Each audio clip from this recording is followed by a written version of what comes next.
My work finds its verse in memories of my days at my grandmother's tea estate, up in the mountains in a little village called Darang. It is my spiritual home that renders my aesthetic.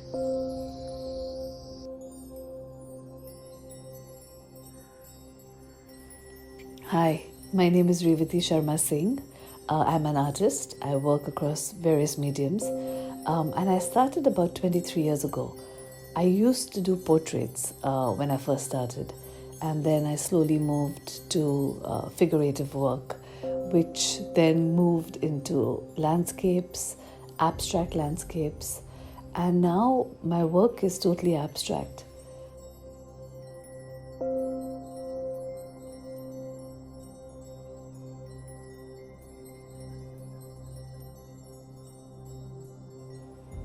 In 2011, my mom was diagnosed with a very rare cancer, and I remember reading the newspaper that morning, and there were two adjacent articles that really hit me.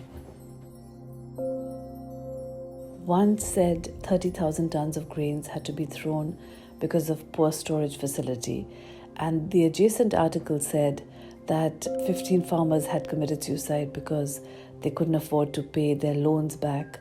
Their crops had failed and their families were starving.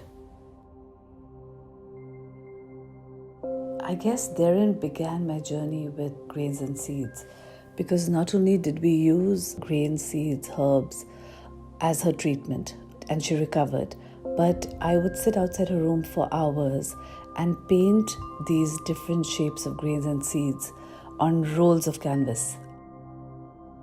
I don't know when, but along the way, over the last decade or so, it became my kind of language.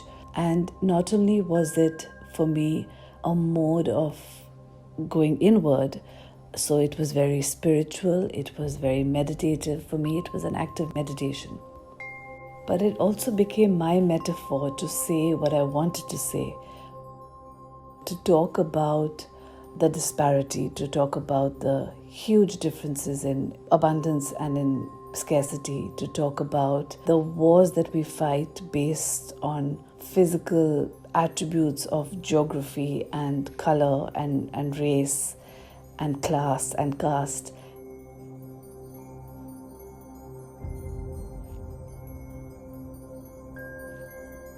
So grains became central to my work, and fractal-like repetitive compositions are the basis of my artistic and spiritual practice.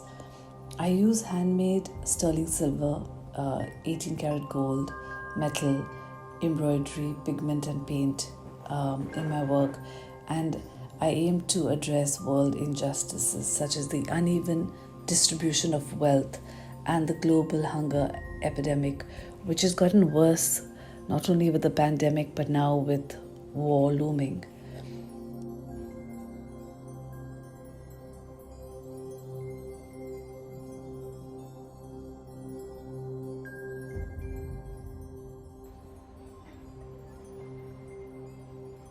For the Venice Biennale, I have painted a massive canvas. It's a scroll, so it's going to hang from the top. The work itself on the canvas is very delicate, it's very fragile, it's very quiet, it's very meditative.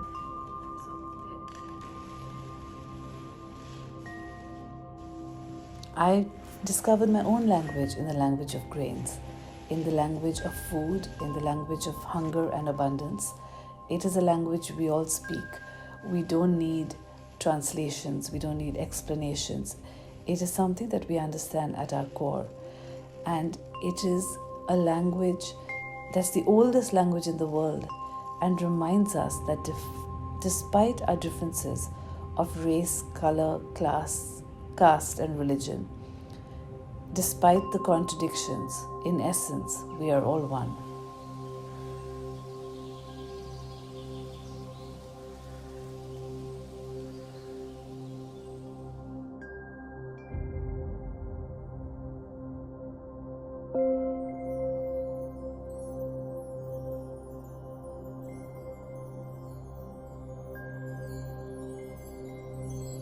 Thank you.